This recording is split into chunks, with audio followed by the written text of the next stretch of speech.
প্রিয় অষ্টম শ্রেণীর শিক্ষার্থীরা, শুভেচ্ছা নিও। আজকে আমি তোমাদের বাংলাদেশ ও বিশ্ব পরিচয় বিষয়ের নতুন বই থেকে প্রথম অধ্যায় এর অনুশীলনী থেকে সংক্ষিপ্ত উত্তর প্রশ্নের সমাধান করে দেব। প্রথমে বলবো, যারা আমার চ্যানেলটি সাবস্ক্রাইব করো নাই তারা আমার চ্যানেলটি সাবস্ক্রাইব করবে এবং আমার সাথে থাকবে। তাহলে চলো আমরা ক্লাস শুরু করি। প্রথম অধ্যায় অনুশীলনী সংক্ষিপ্ত উত্তর প্রশ্ন। লক্ষ্য করো, এখানে 4টি প্রশ্ন দেওয়া আছে। 1, ইংরেজ শাসনকে ঔপনিবেশিক শাসন বলা হয় কেন?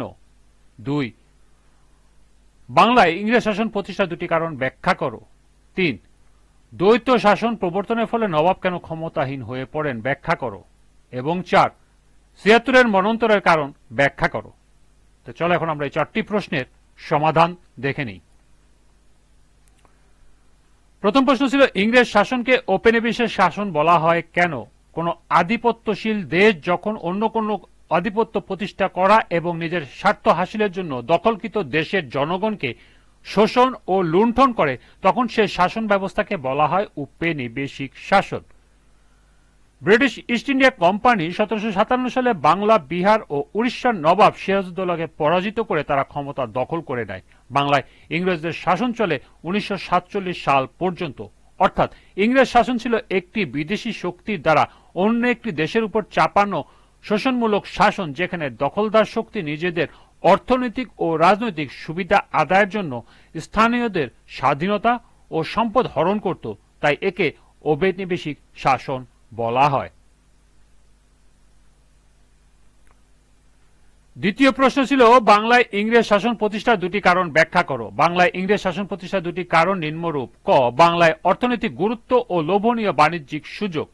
মোগল আমলের সবচেয়ে সমৃদ্ধ প্রদেশগুলোর মধ্যে অন্যতম ছিল বাংলা, এবং এখান থেকে রেশম, চিনি, নীল, লবণ ও টেক্সটাইল পণ্য ইউরোপে রপ্তানি হতো, যা ব্রিটিশ ইস্ট ইন্ডিয়া কোম্পানির কাছে অত্যন্ত আকর্ষণীয় ছিল। এবং দ্বিতীয়টি হল রাজনৈতিক দুর্বলতা ও বিভেদ। ব্রিটিশরা ভারতীয় শাসকদের মধ্যে আভ্যন্তরীণ কলহ, প্রতিদ্বন্দ্বিতা ও বিভেদকে কাজে লাগাত, যাতে তারা ঐক্যবদ্ধভাবে প্রতিরোধ গড়তে না পারে। পলাশির যুদ্ধে সিরাজউদ্দৌলার বিরুদ্ধে কারি সেনাপতির ষড়যন্ত্র এর অন্যতম উদাহরণ। তৃতীয় প্রশ্ন ছিল, দ্বৈত শাসন প্রবর্তনের ফলে নবাব কেন ক্ষমতাহীন হয়ে পড়েন ব্যাখ্যা করো। দ্বৈত শাসন প্রবর্তনের ফলে নবাব ক্ষমতাহীন হওয়ার কারণ হল, প্রথমটি হল রাজস্ব আদায়ে ক্ষমতা হারানো। ১৭৬৫ সালে দ্বৈত শাসন প্রবর্তনের মাধ্যমে বাংলার দেওয়ানি ও রাজস্ব আদায়ের অধিকার ইস্ট ইন্ডিয়া কোম্পানির হাতে চলে যায়। ফলে নবাব রাজ্য পরিচালনার জন্য প্রয়োজনীয় অর্থ থেকে বঞ্চিত হন। আর্থিক শক্তি না থাকায় তিনি স্বাধীনভাবে শাসন করতে পারেননি। এবং দ্বিতীয়টি হল প্রশাসনিক কর্তৃত্ব লোপ পাওয়া। নবাবের হাতে কেবলমাত্র নামমাত্র নিজামতি বা বিচার বা আইন শৃঙ্খলা দায়িত্ব থাকলেও সেই দায়িত্ব পালনের জন্য প্রয়োজনীয় ক্ষমতা ও অর্থ ছিল না।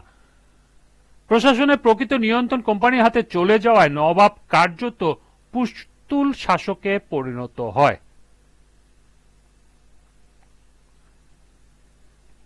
৭৬-এর মন্বন্তরের কারণ ব্যাখ্যা করো। ৭৬-এর মন্বন্তরের কারণসমূহ হল নিম্নরূপ। প্রথমটি হল ১৭৬৮ সালে আগস্ট মাস থেকে ১৭৬৯ সালের ডিসেম্বর পর্যন্ত একটানা অনাবৃষ্টি ও খরার কারণে কৃষি উৎপাদন মারাত্মকভাবে হ্রাস পায়। দ্বিতীয়টি হল ইস্ট ইন্ডিয়া কোম্পানির শাসন ও রাজস্ব আদায়ের চাপ এতটাই বেশি ছিল যে কৃষকদের পক্ষে কর দেওয়া সম্ভব ছিল না, ফলে তাদের দুর্দশা বাড়ে। তৃতীয়টি হল কোম্পানির হাতে রাজস্ব আদায়ের পূর্ণ ক্ষমতা থাকায় তারা জনগণের দুর্দশা উপেক্ষা করে শুধু মুনাফা লাভে ব্যস্ত ছিল, যা পরিস্থিতি আরো খারাপ করে তোলে। এবং সর্বশেষ ৪ নম্বর হল, দালাল ও ফরিয়া শ্রেণীর লোকেরা খাদ্যশস্য মজুত করে কৃত্রিম সংকট তৈরি করে এবং চড়া দামে বিক্রি করে, ফলে সাধারণ মানুষের ক্রয় ক্ষমতা নষ্ট হয়।